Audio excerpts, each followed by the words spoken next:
कृष्णं जगद्गुरुं पादपद्मे तयोः श्रुत्वा प्रणमामि मुहुर्मुहुः रत्नाकराधौतपदां हिमालयकिरीटिनीं ब्रह्मराजर्षिरत्नाढ्यां ವಂದೇ ಭಾರತ ಮಾತರಂ. ವೇದಿಕೆ ಮೇಲೆ ಆಸನರಾಗಿರುವ ಪರಮ ಪೂಜ್ಯ ಸ್ವಾಮೀಜಿಯವರಿಗೆ ಶ್ರದ್ಧೆಯ ನಮನಗಳು. ವೇದಿಕೆ ಮೇಲೆ ಆಸನರಾಗಿರುವ ಚಿಕ್ಕೋಡಿಯ ಎಲ್ಲ ಸಮಾಜಗಳ ಪ್ರಮುಖರಿಗೂ ಶ್ರದ್ಧೆಯ ನಮನಗಳು. ಈ ಕಾರ್ಯಕ್ರಮದಲ್ಲಿ ಉಪಸ್ಥಿತರಿರುವ ಚಿಕ್ಕೋಡಿಯ ಮತ್ತು ಸುತ್ತಮುತ್ತಲಿನ ಎಲ್ಲ ನಾಗರಿಕರಿಗೆ ಮತ್ತು ಬಹುಶಃ ನನ್ಗನ್ಸುತ್ತೆ ಚಿಕ್ಕೋಡಿಯ ಇತಿಹಾಸದಲ್ಲಿ ಇಷ್ಟು ದೊಡ್ಡ ಸಂಖ್ಯೆಯಲ್ಲಿ ಸೇರಿರುವ ತಾಯಂದರಿಗೆ ವಿಶೇಷವಾಗಿ ನನ್ನ ನಮಸ್ಕಾರಗಳನ್ನು ಸಮರ್ಪಿಸ್ತೇನೆ. ಬಹುಶಃ ನಿಮ್ಮನ್ನೆಲ್ಲ ನೋಡಿದ್ರೆ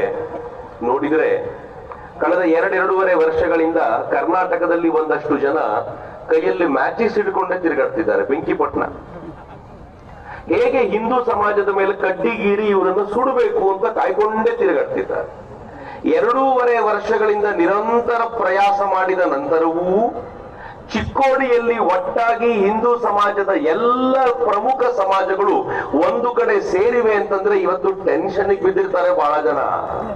ಅದರಲ್ಲೂ ಸೇರಿರುವ ತಾಯಂದರನ್ನ ಕಂಡಾಗಂತೂ ಅನೇಕರಿಗೆ ಯಾವ ಪರಿ ಟೆನ್ಷನ್ ಆಗಿರುತ್ತೆ ಅಂತಂದ್ರೆ ಹಿಂದೂ ಸಮಾಜದ ಈ ಒಗ್ಗಟ್ಟು ಯಾರ್ಯಾರಿಗೆ ಸಹಿಸ್ಲಿಕ್ಕಾಗದಿಲ್ವೋ ಅವರಿಗೆ ರಾತ್ರಿ ನಿದ್ದೆ ಹಾರು ಹೋಗುತ್ತೆ. ನನಗೆ ಬಹಳ ಸಂತೋಷ ಇದೆ, ಅಧ್ಯಕ್ಷರು ಬಹಳ ಚೆನ್ನಾಗಿ ಹೇಳಿದ್ರು. ಇದು ಬೆಳಗಾವಿ ಜಿಲ್ಲೆಯ ಮೊದಲನೇ ಕಾರ್ಯಕ್ರಮ. ನನಗೆ ಗೊತ್ತಿರುವಂತೆ ಕರ್ನಾಟಕದಲ್ಲೂ ಆರಂಭದ ದಿನಗಳ ಮೊದಲ ಕಾರ್ಯಕ್ರಮ ಇದಿರಬಹುದು ಅಂತ ನಾನು ಭಾವಿಸ್ತೀನಿ. ಇಡೀ ಕರ್ನಾಟಕಕ್ಕೆ ಚಿಕ್ಕೋಡಿಯ ಈ ಸಂದೇಶ ದಿಕ್ಸೂಚಿಯಾಗ್ಲಿ ಅಂತ ನಾನು ಅತ್ಯಂತ ಪ್ರೀತಿಪೂರ್ವಕವಾಗಿ ಹಾರೈಸಲಿಕ್ಕೆ ಇಚ್ಛೆ ಪಡ್ತೀನಿ. ಇದಕ್ಕೆ ಕಾರಣೀಕರ್ತರಾದ ಎಲ್ಲರಿಗೂ ಹೃತ್ಪೂರ್ವಕವಾದ ನಮನಗಳು. ಮಿತ್ರ, ನಮ್ಮನ್ನು ಒಡೆಯುವಂತ ಪ್ರಯತ್ನ ಬಹಳ ದೊಡ್ಡದಾಗಿ ನಡೀತಿದೆ. ಲಿಂಗಾಯತರು ವೀರಶೈವರು ಏನ್ ದೊಡ್ಡ ಪ್ರಮಾಣದಲ್ಲಿ ಗಲಾಟೆ ಹುಟ್ಟಾಕುವಂತ ಪ್ರಯತ್ನ. ಈ ಕಡೆ ಲಿಂಗಾಯತರಿಗೂ ಅದು ಬೇಕಾಗಿಲ್ಲ, ಆ ಕಡೆ ವೀರಶೈವರು ಅಂದ್ಕೊಳ್ಳೋರಿಗೂ ಬೇಕಾಗಿಲ್ಲ. ಮಧ್ಯೆ ಕೆಲವರಿಗೆ ಬೇಕಾಗಿದೆ, ಅವರ ಆ ಪ್ರಯತ್ನವನ್ನು ಮಾಡ್ತಿದ್ದಾರೆ. ನಮ್ಮ ನಡುವೆ ಕನ್ನಡಿಗ ಮತ್ತು ಮರಾಠಿಗ ಎಂತ ಭೇದ ಮಾಡುವಂತ ಪ್ರಯತ್ನ.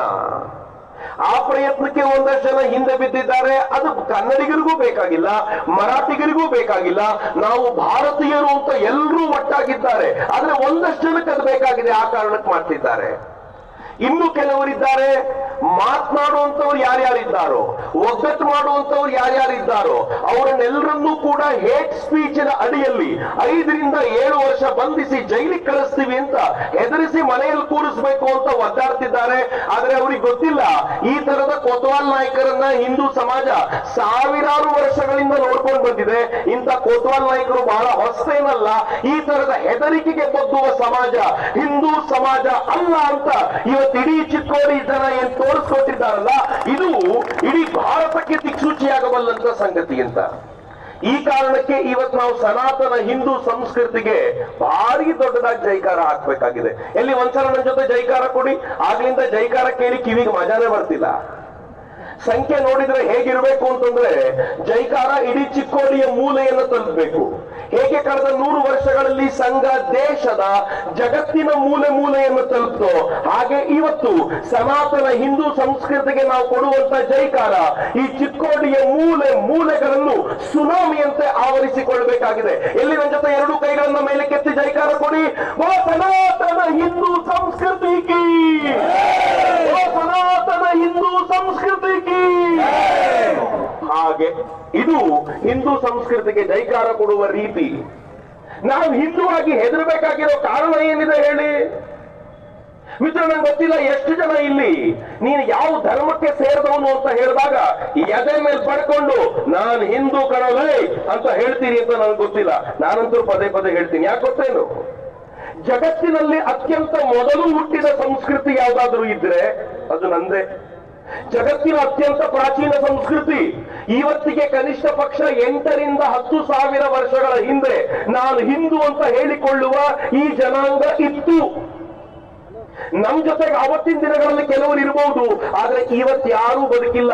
ಆವತ್ತಿನಿಂದ ಇವತ್ತಿನವರೆಗೂ ಬದುಕಿರುವಂತ ಜಗತ್ತಿನ ಭೂಮಂಡಲದ ಏಕಮಾತ್ರ ಸಂಸ್ಕೃತಿ ಏನಾದ್ರೂ ಇದ್ರೆ ಅದು ನನ್ನ ಸಂಸ್ಕೃತಿ, ಅದು ಹಿಂದೂ ಸಂಸ್ಕೃತಿ. ನಾನು ಯಾಕೆ ಹೆದರ್ಕೋಬೇಕು? ನಾನು ಎದೆ ತಟ್ಟಿ ಹೇಳಬೇಕು, ನಿನ್ನೆ ಮೊನ್ನೆ ಹುಟ್ಟಿದ ಕೆಲವು ಸಂಸ್ಕೃತಿಗಳು ತಮ್ಮನ್ನ ತಾವು ಬಹಳ ಹೆಮ್ಮೆಯಿಂದ ಪ್ರೊಜೆಕ್ಟ್ ಮಾಡಿಕೊಳ್ಳುವಾಗ 10,000 ವರ್ಷಗಳ ಹಳೆಯ ಸಂಸ್ಕೃತಿ ಹೇಗೆ ನಿಲ್ಲಬೇಕು ಜಗತ್ತಿನ ಮುಂದೆ? ಮಿತ್ರ, ಹಿಂದೂ ಎನ್ನುವಾಗ ಗರ್ವ ಯಾಕೆ? ಹಿಂದೂ ಎನ್ನುವಾಗ ಅಹಂಕಾರ ಯಾಕೆ? ಹಿಂದೂ ಎನ್ನುವಾಗ ಅಭಿಮಾನ ಯಾಕೆ ಗೊತ್ತೇನು? ಜಗತ್ತಲ್ಲಿ ಅನೇಕ ರಿಲಿಜನ್ಗಳಿವೆ. ರಿಲಿಜನ್ ಬೇರೆ, ಧರ್ಮ ಬೇರೆ ಗೊತ್ತಿರಲಿ. ರಿಲಿಜನ್ ನ ಜನ ಏನ್ ಹೇಳ್ತಾರೆ ಗೊತ್ತಾ? ರಿಲಿಜನ್ ನ ಜನ ಹೇಳ್ತಾರೆ ನಮ್ಮ ದೇವರೊಬ್ಬನೇ ಶ್ರೇಷ್ಠ.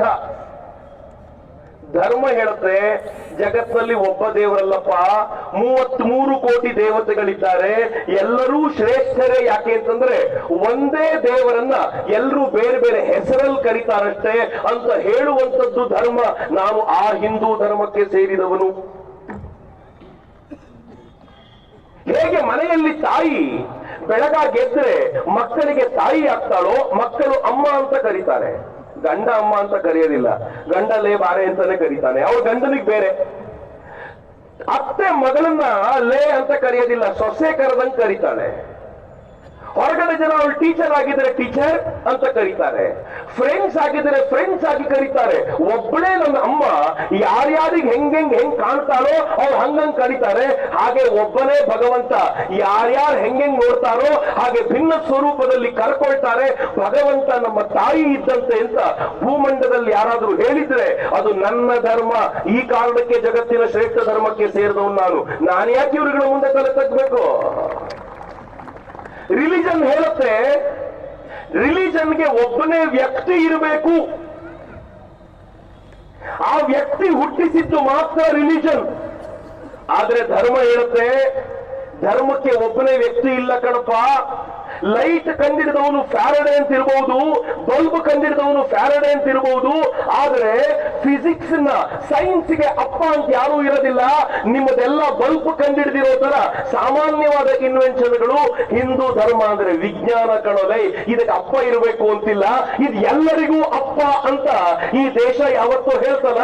ಆ ಧರ್ಮಕ್ಕೆ ಸೇರಿದವನು ನಾನ್ಯಾಕೆ ತಲೆ ತಗ್ಗಿಸ್ಕೊಂಡು ನಿಂತ್ಕೊಳ್ಳಿ ಇವ್ರ ಎದುರುಗಡೆ?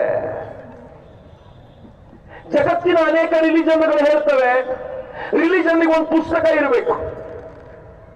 ಇಸ್ಲಾಮಿಗೆ ಒಂದು ಪುಸ್ತಕ ಇದೆ, ಕ್ರಿಶ್ಚಿಯಾನಿಟಿಗೆ ಒಂದು ಪುಸ್ತಕ ಇದೆ, ಯಹೂದ್ಯರ ತಮ್ಮದೊಂದು ಪುಸ್ತಕ ಅಂತಾರೆ. ಆದ್ರೆ ಹಿಂದೂ ಧರ್ಮಕ್ಕೆ ನಮ್ಮನ್ನು ಬಂದು ಕೇಳಿದ್ರೆ ನಿಮ್ದು ಯಾವ್ದಪ್ಪ ಪುಸ್ತಕ ಅಂದ್ರೆ ಹಿಂದೂ ತಲೆ ತಗ್ಗಿಸಿ ನಿಲ್ತಾನೆ ಅಂದ್ರೆ ತಲೆ ಕೆಡಿಸ್ಕೊಳ್ಬೇಡಿ, ನಾನು ತಲೆ ತಗ್ಗಿಸಿ ನಿಲ್ಲೋದಿಲ್ಲ. ನಿಮ್ದೆಲ್ರದ್ದು ಒಂದೊಂದು ಪುಸ್ತಕ, ನನ್ನದು ಲೈಬ್ರರಿ ಇದೆ, ಕರ್ಕೊಂಡು ಹೋಗ್ತೀನಿ ಬಾ ಅಂತ ವೇದಗಳನ್ನು ತೋರಿಸ್ತೀನಿ, ಉಪನಿಷತ್ತುಗಳನ್ನು ತೋರಿಸ್ತೀನಿ, ರಾಮಾಯಣ ಮಹಾಭಾರತ ಮತ್ತು ಶರಣರ ವಚನಗಳನ್ನು ತೋರಿಸಿ ನೋಡು ಇವೆಲ್ಲ ನನ್ನ ಧರ್ಮದ ಪುಸ್ತಕಗಳು, ಯಾವುದನ್ನು ಓದಿದ್ರು ಹಿಂದೂ ಧರ್ಮ ಅರ್ಥವಾಗುತ್ತೆ ಅಂತ ಹೇಳುವಂತ ದೊಡ್ಡ ಸಮುದಾಯಕ್ಕೆ ಸೇರಿದವನು ನಾನು ಯಾಕ್ರಿ ತಲೆ ತಗ್ಗಿಸ್ಬೇಕು?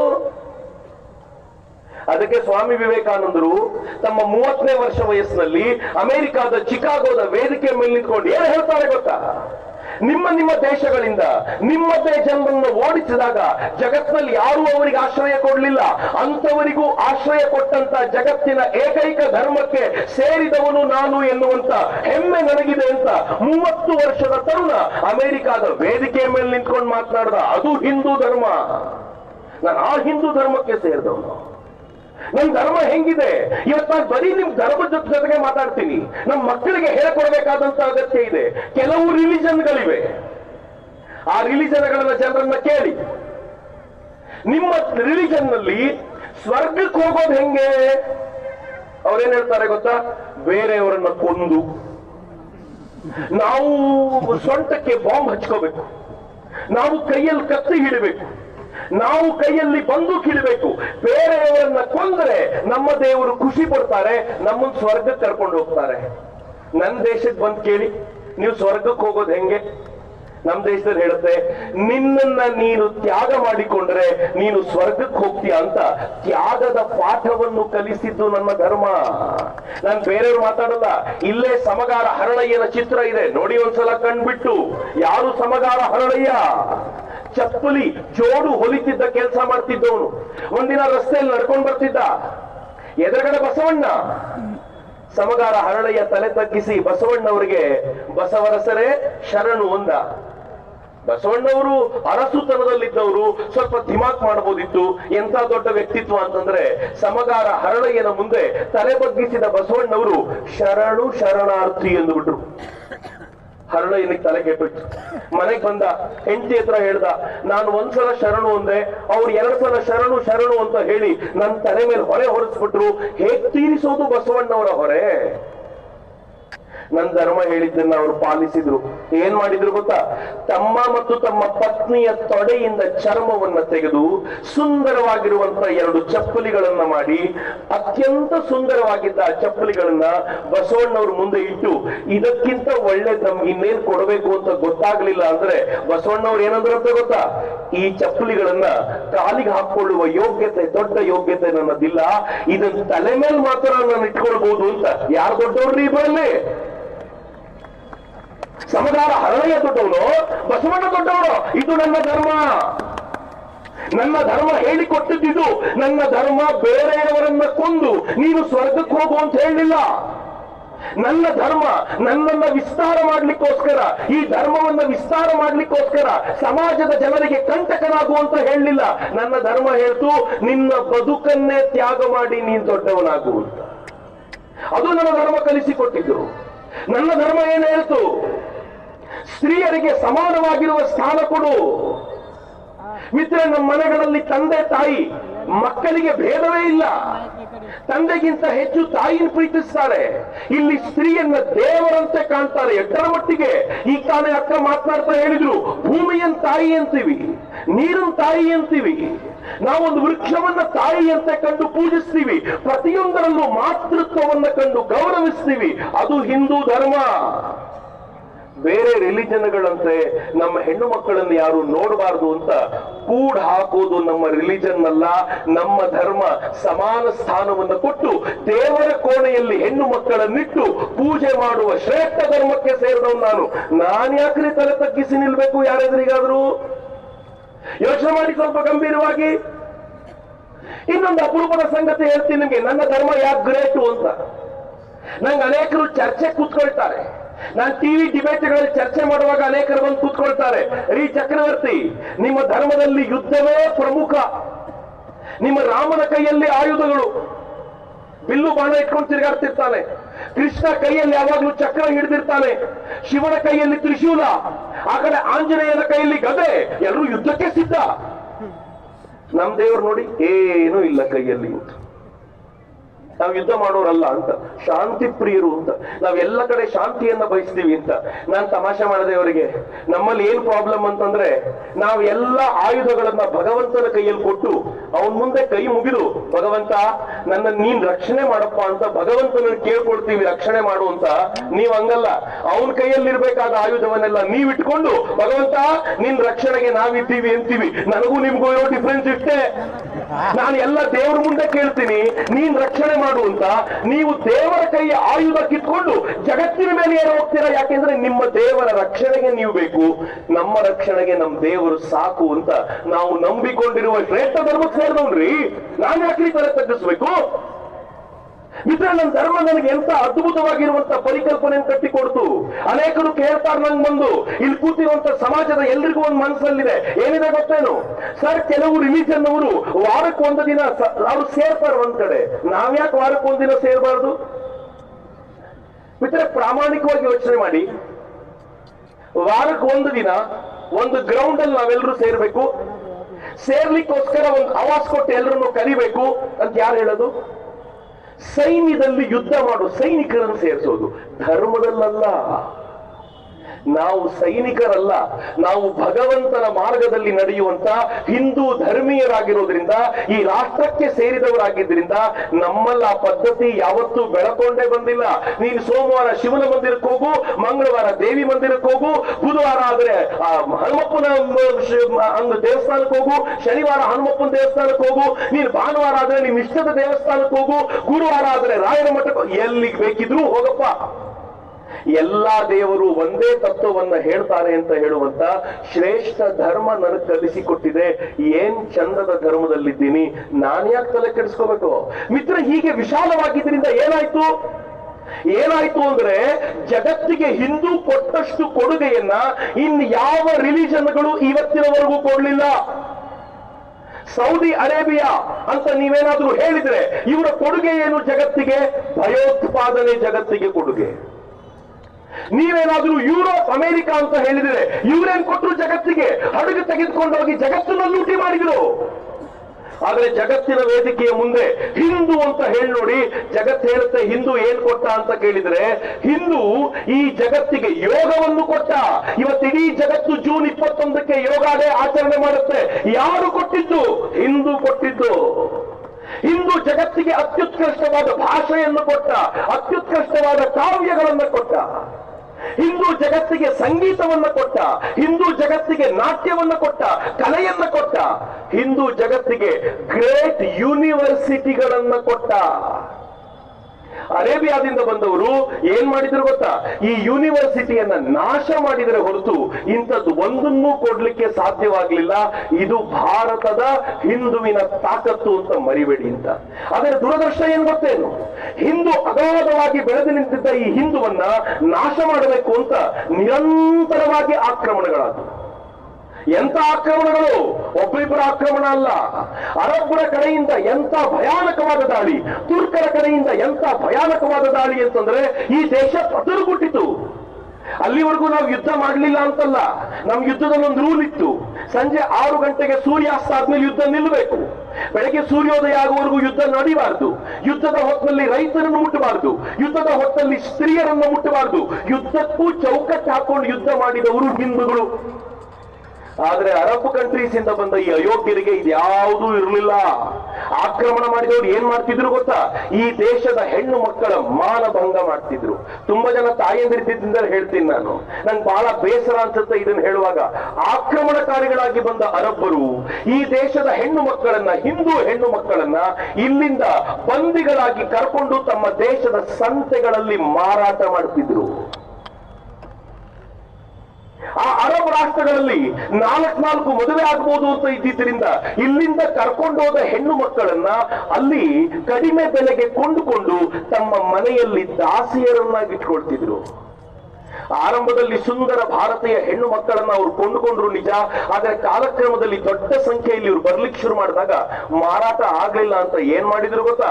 ವಿದೇಶಿ ಲೇಖಕರುಗಳು ಬರೀತಾರೆ, ಅವ್ರ ಮೈ ಮೇಲಿನ ಹೆಣ್ಣು ಮಕ್ಕಳ ಮೈ ಮೇಲಿನ ಬಟ್ಟೆ ಬಿಚ್ಚಿ ನಿಲ್ಲಿಸಿದ್ರು. ಅಲ್ಲಿ ಬಂದಂತ ಸೌದಿ ಅರೇಬಿಯಾದ ಆ ಜನ, ಆ ವ್ಯಾಪಾರಿಗಳು, ಕೊಂಡುಕೊಳ್ಳೋರು ಈ ದೇಶದ ಹೆಣ್ಣು ಮಕ್ಕಳ ಮರ್ಮಾಂಗವನ್ನೆಲ್ಲ ಮುಟ್ಟಿ ನೋಡಿ ಎಷ್ಟು ದುಡ್ಡು ಕೊಡಬಹುದು ಅಂತ ರೇಟ್ ಫಿಕ್ಸ್ ಮಾಡಿ ಕೊಂಡುಕೊಳ್ತಾ ಇದ್ರು. ಇದು ನಡೆದ ಘಟನೆಗಳ್ರಿ. ಈ ದೇಶ ಇಂಥ ಭಯಾನಕವಾದ ಪರಿಸ್ಥಿತಿಗಳನ್ನು ಕಂಡಿದೆ. ಆದ್ರೆ ಹಿಂದೂ ಸಮಾಜದ ವೈಶಿಷ್ಟ್ಯ ಏನ್ ಗೊತ್ತೇನು? ಅಕ್ಕ ಹೇಳಿದ್ರಲ್ಲ, ಅಹಿಂಸಾ ಪರಮೋ ಧರ್ಮ, ಅಹಿಂಸೆಯನ್ನ ಆಚರಿಸಿ ಅದೇ ನಿಜವಾದ ಧರ್ಮ ಅಂತ ಹೇಳಿದ ಹಿಂದೂ ಸಮಾಜ 2ನೇ ಸಾಲು ಸೇರಿಸ್ತು. ಧರ್ಮ ಹಿಂಸಾ ತಥೈವಚ, ಧರ್ಮಕ್ಕೋಸ್ಕರ ಹಿಂಸೆ ಮಾಡೋದು ಸರಿ ಅಂತ. ಅದರ ಪರಿಣಾಮ ಏನಾಯ್ತು ಗೊತ್ತಾ? ಈ ದೇಶದ ಒಳಗಿಂದ ವೀರರು ಎದ್ದು ಬಂದ್ರು.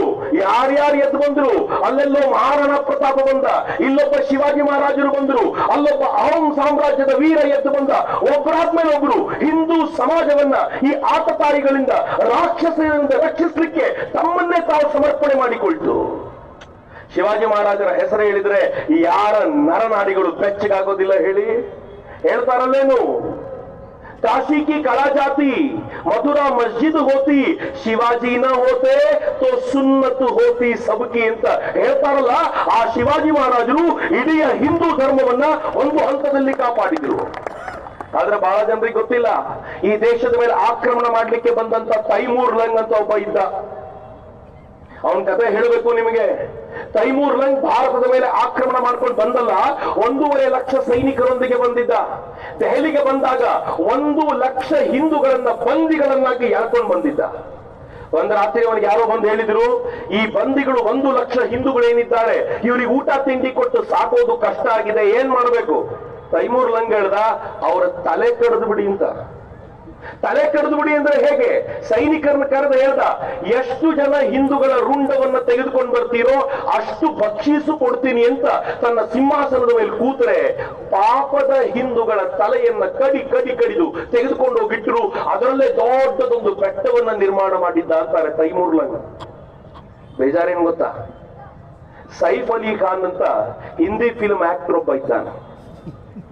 ಅವನ ಹೆಂಡತಿ ಪ್ರಾಬಬಲಿ ಕರೀನಾ ಕಪೂರ್ ಅನ್ಸುತ್ತೆ. ಸೈಫ್ ಅಲಿ ಖಾನ್ ತನ್ನ ಮಗನಿಗೆ ತೈಮೂರ್ ಅಂತ ಹೆಸರಿಟ್ಟಿದ್ದಾನ್ರಿ. ನಾವ್ ಯಾವತ್ತಾದ್ರೂ ನಮ್ಮ ಮಕ್ಕಳಿಗೆ ಕಂಸ, ರಾವಣ ಅಂತ ಹೆಸರಿಡ್ತೀವೇನು? ಆದ್ರೆ ಈ ಅಯೋಗ್ಯರಿಗೆ ಇಷ್ಟು ಗೊತ್ತಿಲ್ಲ. ಆದ್ರೆ ಯಾಕೆ ಇಟ್ಟಿದ್ದಾರೆ ಅಂತಂದ್ರೆ ಇವನು ಹಿಂದೂಗಳನ್ನ ನಾಶ ಮಾಡಿದ್ದು ಅನ್ನೋದು ನೆನಪೇ ಆಗ್ಲಿ ಅನ್ನೋ ಕಾರಣಕ್ಕೋಸ್ಕರವೇ ತಮ್ಮ ಮಕ್ಕಳಿಗೆ ಇಡ್ತಾರೆ. ನಾವು ಇವ್ರ ಫಿಲ್ಮ್ಗಳು ನಮ್ಮ ಥಿಯೇಟರ್ಗೆ ಬಂದಾಗ ಸೀಟಿ ಹೊಡ್ಕೊಂಡು ನೋಡ್ತೀವಲ್ಲ, ನಮ್ಗೆ ಅರ್ಥವೇ ಆಗ್ಲಿಲ್ಲ. ಆದ್ರೆ ನೆನಪಿರ್ಲಿ, ಇದೇ ತೈಮೂರ್ ಮೀರತ್ನ ಕಡೆಗೆ ಬಂದಾಗ ಮೀರತ್ನಲ್ಲಿ 80,000 ಜನ ಜಾಟ್ ಪಡೆಯವರು ಸೇರ್ಕೊಂಡ್ರು, ಗುರ್ಜರರು ಸೇರ್ಕೊಂಡು ಡಿಸೈಡ್ ಮಾಡಿದ್ರು ಇವನ್ ಕಾಲಿಡ್ಲಿ ಮೀರತ್ತಿಗೆ ಪಾಠ ಕಲಿಸ್ತೀವಿ ಅಂತ.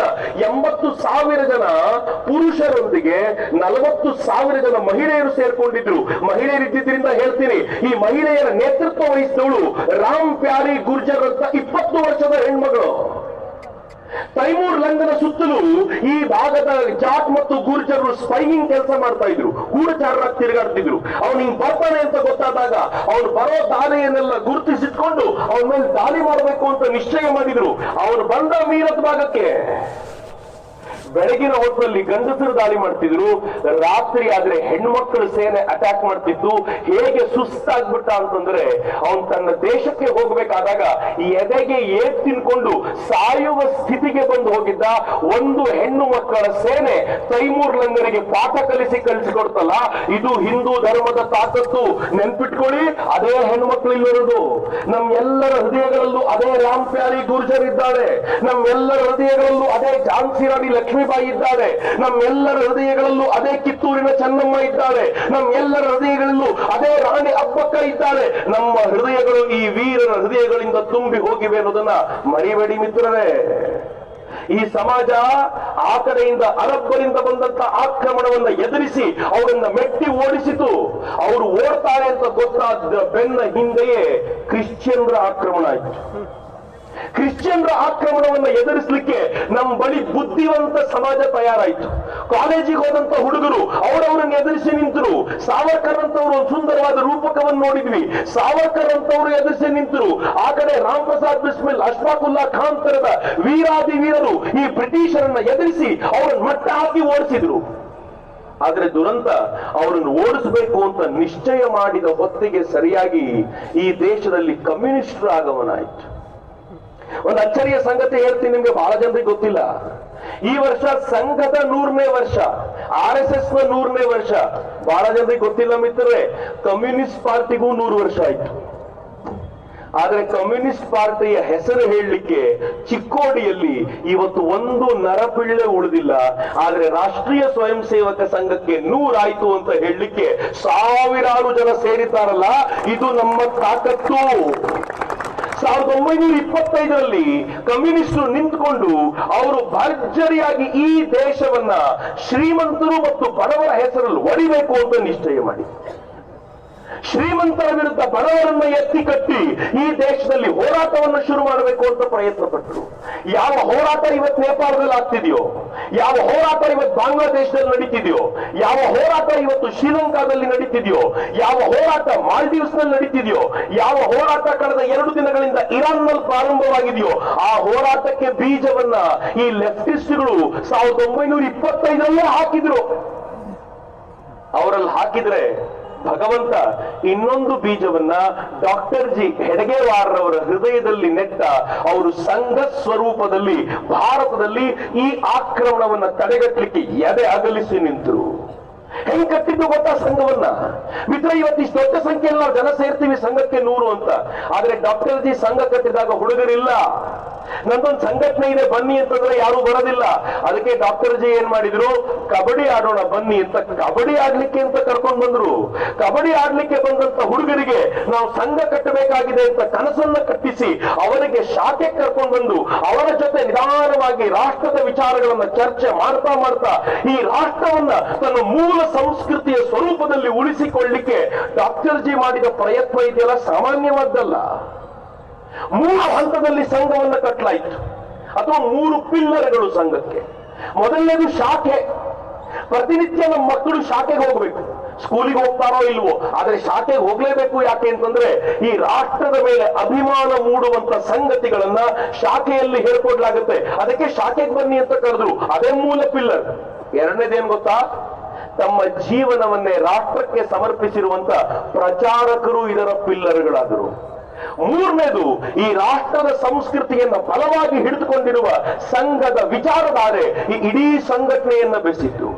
1925ರಲ್ಲಿ ಒಂದ್ ಕಡೆ ಸಂಘ ಬೆಳೀತಾ ಹೋಯ್ತು, ಇನ್ನೊಂದ್ ಕಡೆ ಕಮ್ಯುನಿಸ್ಟ್ ಪಾರ್ಟಿ ಬೆಳೀತಾ ಹೋಯ್ತು. ಕಮ್ಯುನಿಸ್ಟ್ ಪಾರ್ಟಿ ಏನ್ ಮಾಡ್ತು ಗೊತ್ತಾ, ವಿದೇಶಿ ಸಂಸ್ಕೃತಿಯನ್ನ ಆಧಾರವಾಗಿ ಇಟ್ಕೊಂಡು ತನ್ನನ್ನು ಬೆಳೆಸ್ಕೊಳ್ತಾ ಹೋದ್ರೆ ಸಂಘ ಹಿಂದೂ ಸಂಸ್ಕೃತಿಯನ್ನ ಬುಡವಾಗಿರಿಸಿಕೊಂಡು ತಾನು ನಿಶ್ಚಿತವಾಗಿ ಬೆಳಿಲಿಕ್ಕೆ ಶುರು ಮಾಡ್ತು. ಆ ಕಡೆ ಕಮ್ಯುನಿಸ್ಟರು ಅಧಿಕಾರಕ್ಕೋಸ್ಕರ ಹಪಾಪಿತನ ಪಟ್ಟರು. ಅವ್ರಿಗೆ ಅಧಿಕಾರ ಸಿಕ್ತು. ಕೇರಳದಲ್ಲಿ ಅಧಿಕಾರ ಮಾಡಿದ್ರು, ಅವರು ಪಶ್ಚಿಮ ಬಂಗಾಳದಲ್ಲಿ ಅಧಿಕಾರ ಮಾಡಿದ್ರು, ತ್ರಿಪುರಾದಲ್ಲಿ ಅಧಿಕಾರ ಮಾಡಿದ್ರು. ಕೇಂದ್ರ ಸರ್ಕಾರದಲ್ಲಿ ಒಂದು ಹಂತದಲ್ಲಿ 50ಕ್ಕೂ ಹೆಚ್ಚು ಸೀಟುಗಳು ಅವ್ರ ಕೈಯಲ್ಲಿತ್ತು. ಕಾಂಗ್ರೆಸ್ ಗವರ್ಮೆಂಟ್ ಒಂದು ಕಾಲದಲ್ಲಿ ಇದ್ದಾಗ ಕಮ್ಯುನಿಸ್ಟ್ ಸಹಕಾರವಿಲ್ಲದೆ ಯಾವ ನಿರ್ಣಯ ತೆಗೆದುಕೊಳ್ಳಿಕ್ಕೆ ಆಗ್ತಿರ್ಲಿಲ್ಲ, ಹಂಗ ಬರೆದು ಬಿಟ್ರು. ಆದ್ರೆ ಈ ಕಡೆ ಸಂಘ ಯಾವತ್ತೂ ಅಧಿಕಾರಕ್ಕೆ ಪ್ರಯತ್ನವೇ ಪಡಲಿಲ್ಲ.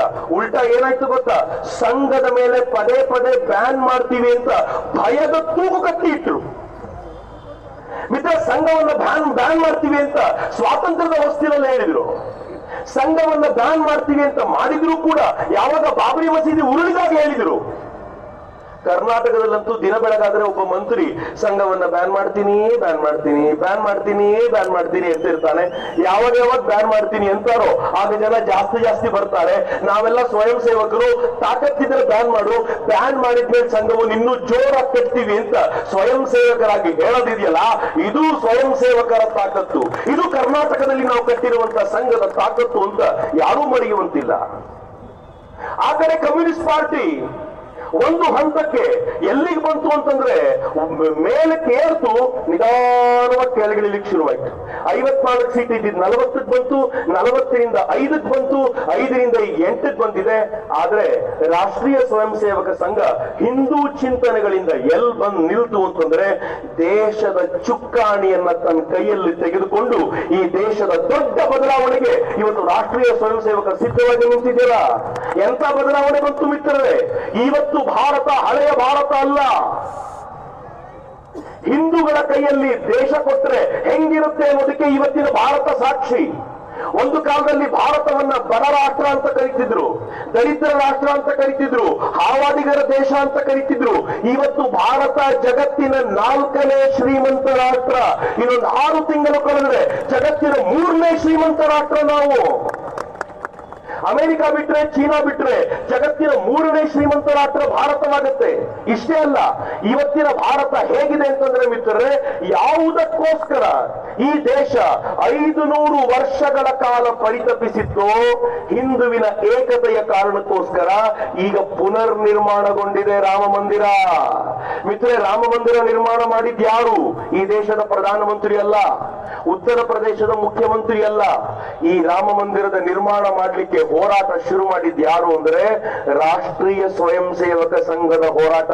ನಂಗೆ ಗೊತ್ತಿಲ್ಲ ಎಷ್ಟು ಜನರಿಗೆ ನೆನಪಿದೆಯೋ, ಕರಸೇವಕರನ್ನ ಕರೆದು ಬನ್ನಿ ರಾಮ ಮಂದಿರಕ್ಕೆ ಕರಸೇನೆಗೆ ಹೋಗೋಣ ಅಂತ ಆಹ್ವಾನ ಕೊಟ್ಟಿದ್ದು ಸಂಘ. ಕರಸೇನೆಗೆ ಹೋದವರಿಗೆ ಅಲ್ಲಿ ವ್ಯವಸ್ಥೆ ಮಾಡಿಕೊಟ್ಟಿದ್ದು ಸಂಘ. ಕರಸೇವೆ ಮಾಡ್ತಾ ಮಾಡ್ತಾ ಈ ಇನ್ನೊಂದು ರಾಮ ಮಂದಿರ ಬೇಕೇ ಬೇಕು ಅಂತ ಕನಸು ಕಟ್ಟಲಿಕ್ಕೆ ಕಾರಣವಾಗಿದ್ದು ಸಂಘ. ಕೊನೆಗೊಂದು ದಿನ ಅಲ್ಲೊಂದಿದ್ದ ಕಟ್ಟಡ ಉರುಳಿ ಬಿದ್ದಲ್ಲ, ಆ ಉರುಳಿ ಬಿದ್ದಾಗಲೂ ಕೂಡ ಅದರ ಜೊತೆಗೆ ನಿಂತಿದ್ದು, ಅವತ್ತು ಯಾರ್ಯಾರನ್ನ ಸರ್ಕಾರ ಬಂಧಿಸಬೇಕು ಅಂತ ಪ್ರಯತ್ನ ಪಡ್ತೋ ಅವರ ಜೊತೆಗೆ ನಿಂತಿದ್ದು ಸಂಘ. ಒಂದೊಂದು ಇಟ್ಟಿಗೆಯನ್ನು ಸಂಗ್ರಹಿಸಿ ಅಲ್ಲಿಟ್ಟು ಈ ದೇಶದಲ್ಲಿ ಪ್ರತಿ ವರ್ಷ ಕನಸು ಕಾಣಿಸ್ತಾ ಮುಂದಿನ ವರ್ಷ ರಾಮ ಮಂದಿರ, ಮುಂದಿನ ವರ್ಷ ರಾಮ ಮಂದಿರ, ಮರಿಬೇಡಿ ರಾಮ ಮಂದಿರ, ಮರಿಬೇಡಿ ರಾಮ ಮಂದಿರ ಅಂತ ಹೇಳಿ ಹೇಳಿ ಹೇಳಿ ಯಾವುದನ್ನ 500 ವರ್ಷಗಳಿಂದ ನಮ್ಮ ಪೂರ್ವಜರು ಮಾಡ್ಲಿಕ್ಕಾಗಿರ್ಲಿಲ್ವೋ ಸಂಘ ತನ್ನ 100 ವರ್ಷಗಳ ಅವಧಿಯಲ್ಲಿ ರಾಮ ಮಂದಿರದ ಪುನರ್ ನಿರ್ಮಾಣ ಮಾಡಿ ಹಿಂದೂ ಸಮಾಜದ ತಾಕತ್ತನ್ನ ಇಡೀ ಜಗತ್ತಿಗೆ ತೋರಿಸ್ತು. ಆದ್ರೆ ಕೆಲಸ ಮುಗುದಿಲ್ಲ. ಶಿವನ ಮಂದಿರ ಬಾಕಿ ಇದೆ. ನನ್ಗೆ ಗೊತ್ತಿದೆ ಇಲ್ಲಿ ಬಹಳ ಜನ ಶಿವನ ಭಕ್ತರಿದ್ದೀರಿ. ಕಾಶಿ ಮಂದಿರ ಆಗಿದೆ, ಒಳ್ಳೆ ಕಾರಿಡಾರ್ ಆಗಿದೆ, ಆದ್ರೆ ಪಾಪ ಇನ್ನು ನಂದಿಯ ಪ್ರತೀಕ್ಷೆ ಮುಗುದಿಲ್ಲ. ಯಾರ್ಯಾರು ವಿಶ್ವನಾಥನ ಮಂದಿರಕ್ಕೆ ಹೋಗಿದ್ದಾರೋ ಅವ್ರಿಗೆ ಗೊತ್ತಿದೆ, ನಂದಿ ಶಿವನ ಎದುರಿಗೆ ತಿರ್ಕೊಂಡು ಕೂತಿರ್ಬೇಕು, ಕಾಶಿ ಮಂದಿರದಲ್ಲಿ ಮಾತ್ರ ಶಿವನಿಗೆ ಬೆನ್ನು ಹಾಕೊಂಡು ಕೂತ್ಬಿಟ್ಟಿದ್ದಾನೆ. ಯಾಕ್ರಿ ಅಂದ್ರೆ ನಂದಿ ಹೇಳ್ತಾನೆ, ನೀವು ಬೇಕಿದ್ರೆ ಈ ಮಂದಿರಕ್ಕೆ ಹೋಗಿ, ನನ್ ಬಾಸ್ ಇಲ್ಲಿ ಕೂತಿದ್ದಾನೆ, ಅವನನ್ನು ಬಿಡಿಸ್ಕೊಡೋವರೆಗೂ ನಾನು ಇಲ್ಲೇ ನೋಡ್ತಿರ್ತೀನಿ ಅಂತ.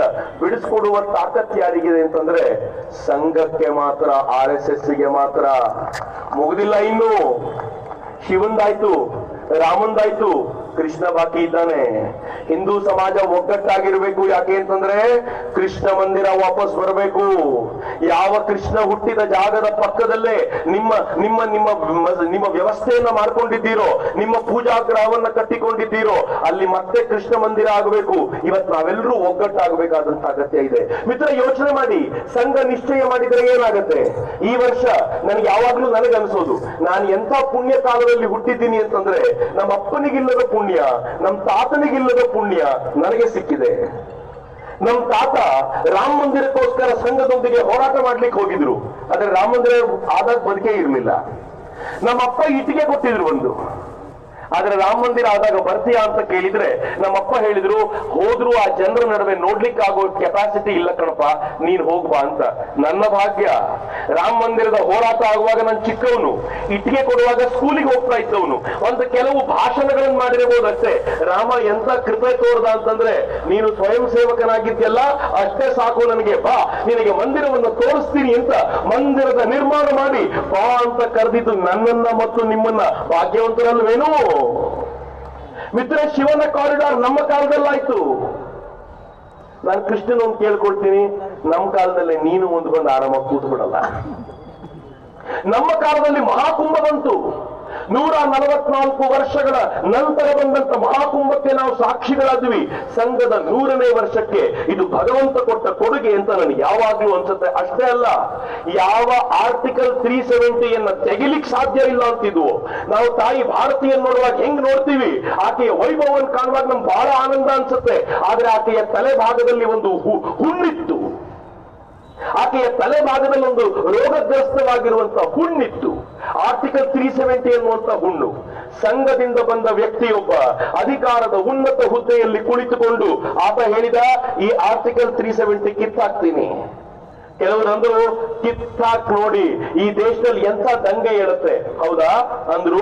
2019 ಆಗಸ್ಟ್ ತಿಂಗಳಲ್ಲಿ ಆರ್ಟಿಕಲ್ 370 ತೆಗೆದಾಕಿದ್ರು. ದಂಗೆನೂ ಇಲ್ಲ, ಏನೂ ಇಲ್ಲ, ಎಲ್ಲ ಸೈಲೆಂಟ್ ಆಗಿ ನಡೀತು, ಮುಗ್ದೇ ಹೋಯ್ತು. ಮಿತ್ರ, 1995ರಲ್ಲಿ ವಕ್ಫ್ ಆಕ್ಟ್ ಅನ್ನ ಸ್ವಲ್ಪ ಗಟ್ಟಿ ಮಾಡಲಾಗಿತ್ತು. ಎಂತ ವಕ್ಫ್ ಆಕ್ಟ್? ಇಲ್ಲಿ ಬಂದು ನಾಳೆ ಏನಾದ್ರೂ ವಕ್ಫಿಗೆ ಸಂಬಂಧಪಟ್ಟವರು ಈ ಗ್ರೌಂಡ್ ನಮಗೆ ಸೇರಿದ್ದು ಅಂತ ಹೇಳಿದ್ರೆ ನಾವು ಬಿಟ್ಕೊಡ್ಬೇಕು, ವಕ್ಫ್ನ ಟ್ರಿಬ್ಯುನಲ್ ಕಿತ್ತಾಡಬೇಕು ಅಂತಿತ್ತು. ಇವತ್ತು ಈ ಸರ್ಕಾರ ಏನ್ ಮಾಡ್ತು, ಆ ವಕ್ಫ್ನ ಆಕ್ಟ್ ಅನ್ನು ತೆಗೆದಾಕಿ ಅಥವಾ ಅದನ್ನ ತಿದ್ದುಪಡಿ ಮಾಡಿ, ಈ ತರ ಇಲ್ಲ, ಡಾಕ್ಯುಮೆಂಟ್ ಇರೋದು ಮಾತ್ರ ನಿಮ್ದು ಅಂತ ಅಧಿಕೃತವಾಗಿ ಹೇಳಿದ ನಂತರ ನನಗನ್ಸುತ್ತೆ ಇವತ್ತು ಕನಿಷ್ಠ ಪಕ್ಷ 50% ಆಸ್ತಿ ವಾಪಸ್ ಹಿಂದೂ ಸಮಾಜಕ್ಕೆ, ವಾಪಸ್ ಭಾರತಕ್ಕೆ, ವಾಪಸ್ ಸರ್ಕಾರಕ್ಕೆ ಸಿಗುವಂತಾಗಿದೆಯಲ್ಲ, ಇದು ಹೊಸ ಭಾರತ ರೂಪುಗೊಂಡಿರುವಂತ ರೀತಿ. ಮಿತ್ರ, ಇವತ್ತಿನ ಭಾರತ ಹೆಂಗಿದೆ ಅಂತಂದ್ರೆ ಹೆಣ್ಮಕ್ಕಳ ಮೇಲೆ ಆಗ್ತಾ ಇರುವಂತ ಅತ್ಯಾಚಾರಗಳು ಇಲ್ಲಿಲ್ಲ. ಇವತ್ತಿನ ಭಾರತ ಹೆಂಗಿದೆ ಅಂತಂದ್ರೆ ಇವತ್ತಿನ ಭಾರತ ಸ್ಟ್ರಾಂಗ್ ಆಗಿ ನಿಂತಿದೆ. ಒಂದ್ ಕಾಲ ಇತ್ತು, ಹಿಂದೂ ಅಂದ್ರೆ ಯಾರು? ಪಾಕಿಸ್ತಾನದ ಎದುರಿಗೆ ತಲೆ ತಗ್ಗಿಸಿ ನಿಲ್ಲುವವ. ಹಿಂದೂ ಅಂದ್ರೆ ಯಾರು? ಚೀನಾದ ಎದುರಿಗೆ ತಲೆ ತಗ್ಗಿಸಿ ನಿಲ್ಲುವವ. ಈಗ ಹಂಗಿಲ್ಲ ರೀ. ಹಿಂದೂ ಅಂದ್ರೆ ಯಾರು? ಪಾಕಿಸ್ತಾನದೊಂದಿಗೆ ಯುದ್ಧ ನಡೆದರೆ 4 ದಿನದಲ್ಲಿ ಪಾಕಿಸ್ತಾನದ ಸೈನಿಕ ಮುಖ್ಯಸ್ಥ ಬಂಕರ್ನಲ್ಲಿ ಅಡಗಿ ಕೂರುವಂತೆ ಮಾಡಬಲ್ಲ ತಾಕತ್ತುಳ್ಳಂತ ಸಾಮ್ರಾಜ್ಯವನ್ನು ಕಟ್ಟಿದವನು ಹಿಂದೂ ಅಂತ. ಇದು ಹಿಂದೂ ಸಾಮ್ರಾಜ್ಯ. ಮಿತ್ರ, ಸಂಘದ 100ನೇ ವರ್ಷ ಅಲ್ಲೇನು ಇವತ್ತು? ಈ ವರ್ಷ ಈ 100ನೇ ವರ್ಷಕ್ಕೆ ನಾನು ಒಂದೇ ಮಾತನ್ನು ಹೇಳಬಲ್ಲೆ. ಏನ್ ಗೊತ್ತೇನು? ಕಳೆದ 500 ವರ್ಷಗಳಲ್ಲಿ ಯಾವ ಪರಿಯ ಹಿಂದೂ ಸಾಮ್ರಾಜ್ಯವನ್ನ ನೀವ್ ಯಾರೂ ಕಂಡಿರಲಿಲ್ವೋ ಅಂಥದ್ದೊಂದು ಹಿಂದೂ ಸಾಮ್ರಾಜ್ಯ ಈಗ ನಿರ್ಮಾಣಗೊಂಡಿದೆ ಅಂತಂದ್ರೆ ಸಂಘದ 100 ವರ್ಷದ ತಪಸ್ಸಿನ ಫಲ ಇವತ್ತು ನಮ್ಗೆ ಕೊಡ್ತಾ ಇದೆ ಅಂತ ನಾನಂತೂ ಭಾವಿಸ್ತೀನಿ. ಈ 100 ವರ್ಷದ ಈ ತಪಸ್ಸಿನ ಹೊತ್ತಿನಲ್ಲಿ ಈ ಫಲ ಸಿಗುವಂತ ಹೊತ್ತಿನಲ್ಲಿ ಇನ್ನೂ ಕೆಲವು ಕೆಲಸಗಳು ಬಾಕಿ ಇವೆ. ಆ ಕೆಲಸ ನಿರ್ಮಾಣ ಆಗ್ಬೇಕು ಅಂದ್ರೆ ನಾನು ನೀವು ಒಟ್ಟಾಗಬೇಕು. ನನ್ಗೆ ಗೊತ್ತಿದೆ, ಇವತ್ತು ನಾವೆಲ್ಲರೂ ಒಟ್ಟಾಗಿ ಸೇರಿದ್ದೀವಿ. ಇವತ್ತು ನನ್ನ ಪಕ್ಕದಲ್ಲಿ ಕೂತಿರೋರು ಯಾವ ಜಾತಿ ಅಂತ ನಮ್ಗೆ ಗೊತ್ತಿಲ್ಲ. ನಾವೆಲ್ಲರೂ ಒಂದ್ ಕಡೆ ಕೂತಿದ್ದೀವಿ. ಆದ್ರೆ ಜಾತಿ ಯಾವಾಗ ಬರುತ್ತೆ ಗೊತ್ತಾ? ನಾಳೆ ಎಲೆಕ್ಷನ್ ಶುರುವಾಗ್ಲಿ, ಅವನು ಎಂಥ ಅಯೋಗ್ಯನಾದ್ರೂ ಸರಿ ಸಿಎಂ ಆಗಬೇಕು. ಯಾಕೆ ಅಂದ್ರೆ ನಮ್ ಜಾತಿಯವನು. ಅವನು ಅಯೋಗ್ಯನಾದ್ರೂ ಸರಿ ಅವನಿಗೆ ಟಿಕೆಟ್ ಸಿಗ್ಬೇಕು, ಅವನು ಗೆಲ್ಲಬೇಕು. ಯಾಕೆಂದ್ರೆ ನಮ್ ಜಾತಿಯವನು. ನಮ್ ಜಾತಿಯವನಿಗೆ ಟಿಕೆಟ್ ಕೊಡಬೇಕು, ನಮ್ ಜಾತಿಯವನ್ನ MLA ಮಾಡಬೇಕು, ನಮ್ ಜಾತಿಯನ್ನ CM ಮಾಡಬೇಕು. ಹಿಂಗ್ ಅನ್ಕೊಂಡು ಹಿಂದೂ ಸಮಾಜ ಚೂರ್ ಆಗ್ತಾ ಇದೆ. ಆದ್ರೆ ನಮ್ ಎದುರಿಗಿರುವಂತ ಎಲ್ಲ ರಿಲಿಜನ್ಗಳು ಒಗ್ಗಟ್ಟಾಗಿ ಕೂತು ಬಿಟ್ಟಿವೆ. ನಾವು ಒಗ್ಗಟ್ಟಾಗೋದು ಯಾವಾಗ? ಅಕಸ್ಮಾತ್ ನಾವೇನಾದ್ರೂ ಒಗ್ಗಟ್ಟಾಗದೆ ಹೋದ್ರೆ ಏನಾಗುತ್ತೆ ಗೊತ್ತೇನು? ಅದಾಗ್ಲೇ ಅಸ್ಸಾಂ ಕೈ ತಪ್ಪಿ ಹೋಗ್ತಾ ಇದೆ. ನಾನು 2001ರ ಸೆನ್ಸಸ್ ನೋಡ್ತಾ ಇದ್ದೆ. ಅಸ್ಸಾಂನಲ್ಲಿ 3 ಜನರಲ್ಲಿ ಒಬ್ಬ ಮುಸಲ್ಮಾನ. ಎಲ್ಲಿಂದ ಬಂದ? ಬಾಂಗ್ಲಾದಿಂದ ಬಂದ. ಅವನು ರೋಹಿಂಗ್ಯಾಗಳಲ್ಲಿ ಬಿಟ್ಕೊಂಡ. 3 ಜನ ಸೇರಿದ್ರೆ ಅದರೊಬ್ಬ ಮುಸಲ್ಮಾನ. ಕೇರಳದಲ್ಲಿ, ಪಶ್ಚಿಮ ಬಂಗಾಳದಲ್ಲಿ 4 ಜನ ಇದ್ರೆ ಒಬ್ಬ ಮುಸಲ್ಮಾನ. ಕರ್ನಾಟಕದಲ್ಲೂ ಬಹಳ ಕಠಿಣ ಒಳ್ಳೆ ಪರಿಸ್ಥಿತಿ ಇದೆ ಅಂತ ತಿಳ್ಕೊಳ್ಬೇಡಿ. ನಮ್ಮ ಪರಿಸ್ಥಿತಿ ಕರ್ನಾಟಕದಲ್ಲಿ ಹೆಂಗಿದೆ ಅಂತಂದ್ರೆ, ಇಲ್ಲೀಗಲ್ ಆಗಿ ಎನ್ಕ್ರೋಚ್ ಮಾಡಿರುವ ಜಾಗವನ್ನ ಸರ್ಕಾರ ಬುಲ್ಡೋಸ್ ಮಾಡಿ ಅಲ್ಲಿರೋರ್ನೆಲ್ಲ ಓಡಿಸುತ್ತೆ. ಕೊನೆಗೆ ಅವ್ರು ಕೇಳ್ಕೊಂಡ್ರು ಅನ್ನೋ ಕಾರಣಕ್ಕೆ, ಹೈಕಮಾಂಡ್ ಉಗಿತು ಅನ್ನೋ ಕಾರಣಕ್ಕೋಸ್ಕರ ನಾವು ಕಟ್ಟಿರುವ ತೆರಿಗೆಯ ಹಣದಲ್ಲಿ ಮನೆಯನ್ನ ಕಟ್ಟಿ ಅಪಾರ್ಟ್ಮೆಂಟ್ಗಳನ್ನ ಇಲ್ಲೀಗಲ್ ಎನ್ಕ್ರೋಚ್ ಮಾಡಿದ ಅನ್ಯ ದೇಶದ ಜನರಿಗೆ ಕೊಡುತ್ತೆ. ನಾವ್ ಎಲ್ಲಿದ್ದೀವಿ ಮಿತ್ರರೆ? ಸ್ವಲ್ಪ ಮೈ ಮರೆತರೆ ಇದ್ದ ಭೂಮಿಯನ್ನ ಕಳ್ಕೊಳ್ತೀವಿ. ಸ್ವಲ್ಪ ಮೈ ಮರೆತು ನಾವು ಒಡಕೊಂಡು ಛಿದ್ರವಾಗಿ ಹೋದ್ರೆ ಈ ಕರ್ನಾಟಕ ನಮ್ಮದಾಗಿ ಉಳ್ಕೊಳ್ಳಲ್ಲ. ಸ್ವಲ್ಪ ಮೈ ಮರೆತರೆ ನಾವೆಲ್ಲರೂ ಕೂಡ ಯಾವ ಭಾರತವನ್ನ ಗೌರವದಿಂದ ಹೇಳ್ತಿದ್ವೋ ಆ ಭಾರತದಲ್ಲಿ ಕರ್ನಾಟಕ ಸ್ಟ್ರಾಂಗ್ ಆಗಿ ಉಳ್ಕೊಳ್ಳಲ್ಲ. ಈ ಕಾರಣಕ್ಕೆ ಒಗ್ಗಟ್ಟಾಗಿರ್ಬೇಕಾದಂತ ಅಗತ್ಯ ಇದೆ. ನನ್ ತುಂಬಾ ಜನ ಹೇಳ್ತಾರೆ, ಹಿಂದೂಗಳು 3 ಮಕ್ಕಳು ಮಾಡ್ಕೋಬೇಕು, 4 ಮಕ್ಕಳು ಮಾಡ್ಕೋಬೇಕು, ಮಕ್ಕಳು ಮಾಡಿಯೇ ಸಂಖ್ಯೆ ಮಾಡಬೇಕು ಅಂತಿಲ್ಲ ಮಿತ್ರರೇ. ಅನ್ಯ ಮತದ ಅನೇಕರು ಹಿಂದೂ ಧರ್ಮ ಸ್ವೀಕಾರಕ್ಕೆ ಮುಂದೆ ಬರ್ಲಿಕ್ಕೆ ಸಿದ್ಧರಾಗಿದ್ದಾರೆ. ಸ್ವಲ್ಪ ಹೃದಯ ದೊಡ್ಡದು ಮಾಡರಲ್ಲ. ಎಲ್ಲ ಸಮಾಜದ ಪ್ರಮುಖರಿದ್ದೀರಿ. ನಾನು ಕಳಕಳಿಯಿಂದ ಕೇಳ್ಕೊಳ್ತೀನಿ, ನಿಮ್ಮ ಸಮಾಜದ ಮೂಲಕ ಕರೆ ಕೊಡಿ. ಯಾವುದಾದ್ರೂ ಬೇರೆ ಮತದವರು, ಸಮುದಾಯದವರು ನಮ್ಮ ಸಮಾಜಕ್ಕೆ ಬರಬೇಕು ಅಂತಿದ್ರೆ ನಾವು ಎದೆ ತೆರೆದು ಸ್ವಾಗತ ಮಾಡ್ತೀವಿ ಅಂತ ಒಂದು ಮುಕ್ತವಾದ ಕರೆ ಕೊಡಿ. ಎಲ್ಲ ಸಮಾಜದ ಪ್ರಮುಖ ಸಾಧುಗಳು ಕರೆ ಕೊಡ್ಲಿ. ಯಾವುದಾದ್ರೂ ಮತದಿಂದ ಆ ಮತದ ಆ ರಿಲಿಜನ್ ಶೋಷಣೆಯನ್ನು ಸಹಿಸ್ಲಿಕ್ಕಾಗದ ಹೆಣ್ಣು ಮಕ್ಕಳು, ಆ ರಿಲಿಜನ್ ಸಮಸ್ಯೆಗಳನ್ನು ಸಹಿಸ್ಲಿಕ್ಕಾಗದ ಅಲ್ಲಿನ ಗಂಡು ಮಕ್ಕಳು, ನಾವು ಆಧ್ಯಾತ್ಮದ ಹಾದಿಯಲ್ಲಿ ನಡಿಬೇಕು, ಯುದ್ಧ ಮಾಡ್ಲಿಕ್ಕೆ ಬಂದ ಸೈನಿಕರಲ್ಲ ಅಂತ ಭಾವಿಸುವಂತ ಆಧ್ಯಾತ್ಮ ಜೀವಿಗಳಿದ್ರೆ ಬನ್ನಿ ನಮ್ಮ ಸಮಾಜಕ್ಕೆ, ನಾವು ಎದೆ ತೆರೆದು ನಿಮ್ಮನ್ನ ಸ್ವಾಗತ ಮಾಡ್ತೀವಿ ಅಂತ ಕರೆಸ್ಕೊಳ್ಳಿ. ನಮ್ಮ ಸಮಾಜದ ಹೆಣ್ಣು ಮಕ್ಕಳು ಪಕ್ಕದ ಸಮಾಜದ ಮತ್ತೊಬ್ಬ ಗಂಡು ಮಗನನ್ನ ಪ್ರೀತಿಸಿದ್ರೆ ಮದುವೆ ಮಾಡ್ಕೊಡಲ್ಲ ಅಂತ ಹಠ ಹಿಡ್ತೀವಿ. ಆದ್ರೆ ನಮ್ಮ ಹೆಣ್ಣು ಮಗಳು ಯಾವುದೋ ರಿಲಿಜನ್ ಜೊತೆ ಓಡೋಗ್ಬಿಟ್ರೆ ಅವಳಿಗೂ ನಮಗೂ ಸಂಬಂಧವೇ ಇಲ್ಲ ಅಂತ ಸುಮ್ಮನಾಗ್ಬಿಡ್ತೀವಿ. ಹೆಂಗ್ರಿ ಇದು? ಸ್ವಲ್ಪ ವಿಶಾಲ ಆಗೋಣ ಅಲ್ಲ? ಎಲ್ಲ ಸಮಾಜವು ನಮ್ಮದ್ದು, ಹಿಂದೂ ಸಮಾಜದ ಒಂದು ಅಂಗ ಅಂತ ಭಾವಿಸಿ ನಾವು ವಿಶಾಲ ಆಗ್ಲಿಕ್ಕೆ ಸಾಧ್ಯ ಆಯ್ತು ಅಂತಂದ್ರೆ ಈ ಸಮಾಜವನ್ನ ಅಲುಗಾಡಿಸುವ ತಾಕತ್ತು ಯಾರಿಗೂ ಇಲ್ಲ ಮಿತ್ರರೇ. ಇಡೀ ಜಗತ್ತು ಈಗ ಭಾರತದ ಕಡೆ ತಿರ್ಕೊಂಡು ಕೂತ್ಕೊಂಡಿದೆ. ಹೊಸ ಭಾರತ ನಿರ್ಮಾಣ ಆದ್ರೆ ಜಗತ್ತಿಗೆ ಬೆಳಕಾಗುತ್ತೆ ಅಂತ ಕಾಯ್ಕೊಂಡು ಕೂತಿದೆ. ಹೀಗಿರುವಾಗ ಒಳಗೆ ಕಿತ್ತಾಟ ಮಾಡ್ತಾ ಇರೋದ್ರಲ್ಲಿ ಅರ್ಥ ಇಲ್ಲ. ಅದಕ್ಕೆ ಸಂಘ ಹೇಳಿದೆ, ಈ ಬಾರಿ 5 ಮಂತ್ರಗಳನ್ನ ತಗೊಂಡಿದೆ. ಮೊದಲನೇದು ಸ್ವದೇಶಿ ಮಂತ್ರ. ನಾನು ಸ್ವದೇಶಿ ವಸ್ತುಗಳನ್ನ ಬಳಸ್ತೀನಿ. ಬರೀ ವಸ್ತುಗಳು ಮಾತ್ರ ಅಲ್ಲ, ನಾನು ಆಡುವ ಭಾಷೆ ಈ ನೆಲದ್ದು, ನಾನು ಕುಡಿಯುವ ನೀರು ಈ ನೆಲದ್ದು, ನಾನು ಹಾಕುವ ಬಟ್ಟೆ ಈ ನೆಲದ್ದು, ನಾನು ಏನು ಮಾಡ್ತೀನೋ ಎಲ್ಲವೂ ಈ ನೆಲಕ್ಕೆ ಸಂಬಂಧಪಟ್ಟಿದ್ದು ಅಂತ ನಮ್ಮ ಮಕ್ಕಳಿಗೆ ಒಂದು ಸಂದೇಶ ಕೊಡಬೇಕಾಗಿದೆ. ಅದು ಸ್ವದೇಶಿ ಮಂತ್ರದ ಮೂಲಕ ಕೊಡಬೇಕಾಗಿದೆ. ನಮ್ಮ ಕುಟುಂಬವನ್ನ ಬಲಗೊಳಿಸಿಕೊಳ್ಳಬೇಕಾಗಿದೆ. ನಮ್ಮ ಕುಟುಂಬಗಳು ಛಿದ್ರವಾಗ್ತಾ ಇರೋ ಹೊತ್ತಿನಲ್ಲಿ ಅದನ್ನ ಗಟ್ಟಿಯಾಗಿ ಕೂರಿಸಬೇಕಾಗಿದೆ. ಇಲ್ಲೇ ಪಕ್ಕದಲ್ಲಿ ಬೆಳಗಾವಿಯ ಒಂದು ಹಳ್ಳಿಯ ರಿಪೋರ್ಟ್ ನಾನು ನೋಡ್ತಿದ್ದೆ. ಆ ರಿಪೋರ್ಟ್ ನಲ್ಲಿ ಹೇಳ್ತಾರೆ, ಆ ಹಳ್ಳಿಯಲ್ಲಿರುವಂತಹ ಗ್ರಾಮ ಪಂಚಾಯತಿ ಅವರು ಡಿಸೈಡ್ ಮಾಡಿದ್ದಾರಂತೆ, ರಾತ್ರಿ 7 ಗಂಟೆಯಿಂದ 9 ಗಂಟೆವರೆಗೂ ಮನೆಯಲ್ಲಿ ಯಾರು ಮೊಬೈಲ್ ಬಳಸುವಂತಿಲ್ಲ, ಟಿವಿ ಹಾಕುವಂತಿಲ್ಲ. ಶಬಾಷ್, ಒಂದು ಪುಟ್ಟ ಹಳ್ಳಿ ನಿರ್ಣಯ ಮಾಡಿದೆ. ಚಪ್ಪಾಳೆ ಹೊಡೆದಿರೋರು ಎಲ್ರಿಗೂ ನನ್ನ ವಿನಂತಿ ಇದೆ, ಒಂದ್ ಸಂಕಲ್ಪ ಮಾಡಿ. ಅದನ್ನ ಗ್ರಾಮ ಪಂಚಾಯತಿಯವರು, ಟೌನ್ ಮುನ್ಸಿಪಲ್ ಅವರೇ ಯಾಕೆ ಮಾಡಬೇಕು? ನಮ್ಮ ಮನೇಲಿ ನಾವೇ ನಿರ್ಣಯ ಮಾಡೋಣ. 7 ಗಂಟೆಯಿಂದ 9 ಗಂಟೆವರೆಗೂ ಎಲ್ಲ ಆಫ್. ಒಂದು ನಾವು ಓದಕ್ ಕೂತ್ಕೋತೀವಿ, ಇಲ್ಲ ಎಲ್ಲರೂ ಮನೆಯವ್ರು ಕೂತ್ಕೊಂಡು ಮಾತನಾಡ್ತೀವಿ ಅಂತ ಒಂದು ಸಂಕಲ್ಪವನ್ನ ನಾವೇ ತೆಗೆದುಕೊಂಡ್ರೆ ನಮ್ಮ ಕುಟುಂಬ ಪ್ರಬೋಧನ ಅದಕ್ಕಿಂತ ಚೆನ್ನಾಗಿರೋದು ಮತ್ತೇನ್ ಸಾಧ್ಯ? ಮನೆಯಿಂದ ಆಚೆ ಬಂದ್ರೆ ನಾವು ಸಮಾಜದಲ್ಲಿ ಒಟ್ಟಾಗಿರ್ಬೇಕಾದಂತ ಅಗತ್ಯ ಇದೆ, ಸಾಮರಸ್ಯದ ಅಗತ್ಯ ಇದೆ. ಎಷ್ಟು ಚೆನ್ನಾಗಿದೆ ನೋಡಿ ಇವತ್ತು. ಎಲ್ಲ ಸಮಾಜದ ಎಲ್ಲ ಜಾತಿಯ ಜನ ಒಟ್ಟಾಗಿ ಸೇರಿದ್ರೆ ಏನ್ ಸುಂದರವಾಗಿ ಕಾಣುತ್ತೆ, ಮುತ್ತುಗಳನ್ನ ಹರಡಿಟ್ಟಂತೆ ಕಾಣುತ್ತೆ. ತಾಯಿ ಭಾರತಿ ಇವತ್ತು ನೋಡ್ತಿರ್ತಾಳೆ, ವಾ ನನ್ನ ಸಮಾಜದ ಮುತ್ತುಗಳನ್ನ ಚಿಕ್ಕೋಡಿಯ ಈ ಮೈದಾನದಲ್ಲಿ ಚೆಲ್ಲಿದ್ದಾರಲ್ಲ, ಏನ್ ಸುಂದರವಾಗಿ ಕಾಣ್ತಾ ಇದೆ ಅಂತ. ಯಾಕೆ? ಎಲ್ಲ ಜಾತಿಯವರು ಸೇರಿದ್ದಕ್ಕೆ, ಎಲ್ಲ ಸಮುದಾಯದವರು ಸೇರಿದ್ದಕ್ಕೆ. ಇದು ಒಂದೇ ಜಾತಿಯ ಸಮಾವೇಶ ಆಗಿದ್ರೆ ಚೆನ್ನಾಗಿ ಕಾಣಿಸ್ತಿರ್ಲಿಲ್ಲ. ಎಲ್ಲ ಜಾತಿಯವರು ಸೇರಿದ ಹಿಂದೂ ಸಮಾವೇಶ ಆಗಿದ್ದಕ್ಕೆ ಅವಳ ಮುಖದಲ್ಲಿ ಮಂದಹಾಸ ಇರೋದು ಎಷ್ಟು ಸುಂದರವಾಗಿದೆ. ಈ ಸಾಮರಸ್ಯವನ್ನ ಮನೆಯಿಂದ ಆಚೆಗೆ ವಿಸ್ತರಿಸಿಕೊಂಡು ಬರೋಣ, ಎಲ್ಲರೂ ಒಗ್ಗಟ್ಟಾಗಿ ನಿಂತ್ಕೊಳ್ಳೋಣ. ಅದು ಹೇಳುತ್ತೆ ಸಂಘ. 4ನೇದು ಹೇಳುತ್ತೆ, ಪರಿಸರವನ್ನು ಕಾಪಾಡ್ಕೊಳ್ಳಿ. ಒಂದು ಗಿಡವನ್ನಾದ್ರೂ 1 ವರ್ಷಕ್ಕೆ ನೆಡುವ ಸಂಕಲ್ಪವನ್ನ ಮಾಡಿ ಅಂತ. 5ನೇದು ಹೇಳುತ್ತೆ, ನಾಗರಿಕ ಕರ್ತವ್ಯವನ್ನ ಪಾಲನೆ ಮಾಡಿ ಅಂತ. ನಾವು ರೆಡ್ ಲೈಟ್ ಬಂದಾಗ ನಾವು ನಿಲ್ಲಿಸಬೇಕು ಗಾಡಿನ ಅನ್ನೋದನ್ನ ಅರ್ಥ ಮಾಡಿಕೊಳ್ಳೋಣ. ಸಮಾಜಕ್ಕೆ ತೊಂದರೆ ಕೊಡದೆ ಇರೋಣ. ನನಗೆ ಒಂದೇ ಒಂದು ಪ್ರಾಬ್ಲಮ್ ಇರೋದು ಏನು ಅಂತಂದ್ರೆ, ನಾವಿವೆಲ್ಲ ಮಾಡ್ತೀವಿ ಸರಿ, ನಾವು ಮೆರವಣಿಗೆ ಹೋಗ್ಬೇಕಾದ್ರೆ ಜಾಸ್ತಿ ಡಿಜೆ ಸೌಂಡ್ ಬೇಡ, ಸ್ವಲ್ಪ ಸಣ್ಣ ಮಾಡು ನಾವು ಹೇಳ್ತೀವಿ ಸರಿ. ಆದ್ರೆ ನಮ್ಮ ಮೆರವಣಿಗೆ ಮೇಲೆ ತನ್ನ ಮನೆ ಮೇಲಿಂದ ಕಲ್ಲು ಹೊಡೆಯುವವನಿಗೆ ನಾಗರಿಕ ಪ್ರಜ್ಞೆ ಹೇಳಿಕೊಡುವವರು ಯಾರು? ಈ ಪ್ರಶ್ನೆ ನನ್ನನ್ನು ಕಾಡ್ತಿರುತ್ತೆ ಯಾವಾಗ್ಲೂ. ಹಿಂಗಾಗಿ ನಾಗರಿಕ ಪ್ರಜ್ಞೆಯನ್ನ ನಾವು ಪಾಲಿಸಿದರಷ್ಟೇ ಸಾಲದು, ಇಡೀ ದೇಶಕ್ಕೂ ಅದನ್ನ ಹೇಳಿಕೊಡುವಂತ ಹೊಣೆಗಾರಿಕೆ ಹಿಂದೂ ಸಮಾಜ ತನ್ನ ಹೆಗಲ ಮೇಲೆ ತೆಗೆದುಕೊಳ್ಬೇಕಾಗಿದೆ. ಏನು ತಲೆ ಕೆಡಿಸ್ಕೊಳ್ಬೇಡಿ.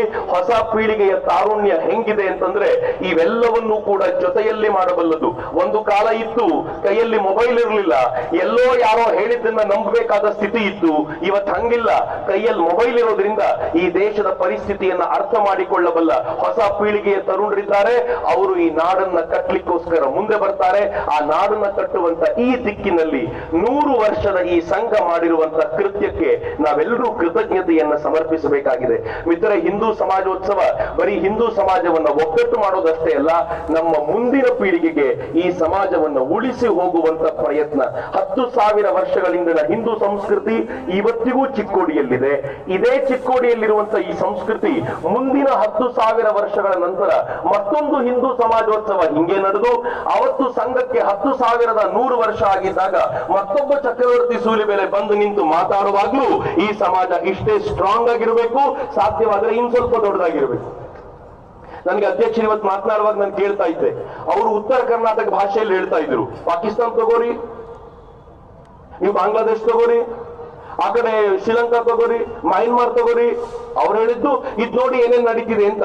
ಬಟ್ ನಾನು ಅವಾಗ ಹೇಳ್ತಿದ್ದೆ, ನಾವು ತಗೋತೀವಿ, ಸದ್ಯದಲ್ಲೇ ತಗೋತೀವಿ, ಪಾಕಿಸ್ತಾನ ತಗೋತೀವಿ, ನಾವು ಪಾಕಿಸ್ತಾನ ತಗೋತೀವಿ, ನಾವು ಬಾಂಗ್ಲಾದೇಶ ತಗೋತೀವಿ, ನಾವು ಅಫ್ಘಾನಿಸ್ತಾನ ನಮ್ದು ಮಾಡ್ಕೋತೀವಿ. ಈಗಾಗಲೇ ಅಫ್ಘಾನಿಸ್ತಾನ ನಮ್ದಾಗಿದೆ, ನಮಗ್ ಪ್ರೀತಿಸ್ತಾರೆ ಬಹಳ ಜನ.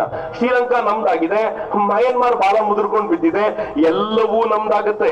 ಯಾವ ಭಾರತವನ್ನ ಚಿಕ್ಕದಾಗಿ ನೋಡ್ತಿದ್ದೀವಲ್ಲ ಅದನ್ನ ಅಖಂಡ ಭಾರತವಾಗಿಸಬೇಕು, ಭಾರತವನ್ನ ವಿಶ್ವಗುರುವಾಗಿಸಬೇಕು ಅಂತ ಸಂಘ ನಾನು ಚಿಕ್ಕಂದಿನಿಂದ ಯಾವ ಕನಸನ್ನ ನನ್ನಲ್ಲಿ ಕಾಣಿಸ್ತಾ ಇದೆಯೋ ಆ ಕನಸನ್ನ ಸಾಕಾರ ಮಾಡಿಯೇ ಮಾಡಿಕೊಳ್ತೀನಿ ಎನ್ನುವಂತ ದೃಢವಾದ ವಿಶ್ವಾಸವನ್ನ ಈ ನಾಡಿನ ತರುಣರ ಪರವಾಗಿ ನಾನು ನಿಮಗೆ ಕೊಡ್ತೀನಿ. ನೀವು ನಮಗೆ ಆಶೀರ್ವಾದ ಮಾಡಿ ಬೆನ್ನ ಹಿಂದೆ ನಿಂತ್ಕೊಂಡು ನೀವು ಮಾಡಿದ್ದಕ್ಕೆಲ್ಲ ನಾವು ಜೊತೆಯಲ್ಲಿದ್ದೀವಿ ಅಂತ ಹೇಳಿ ಸಾಕು. ನಾವು ಮತ್ತೊಂದು ಭಾರತವನ್ನ, ಸಮರ್ಥ ಭಾರತವನ್ನ, ಇನ್ನೂ ದೊಡ್ಡದಾಗಿರುವ ಭಾರತವನ್ನ ಕಟ್ತೀವಿ ಅಂತ ವಿಶ್ವಾಸ ಕೊಡ್ತಾ ನನ್ನ ಮಾತುಗಳನ್ನು ಮುಗಿಸ್ತೇನೆ. ಒಂದು ಸಲ ಭಾರತ ಮಾತೆ ಉಚ್ಚ ಕಂಠದಲ್ಲಿ ಜೈಕಾರ ಕೊಡಿ.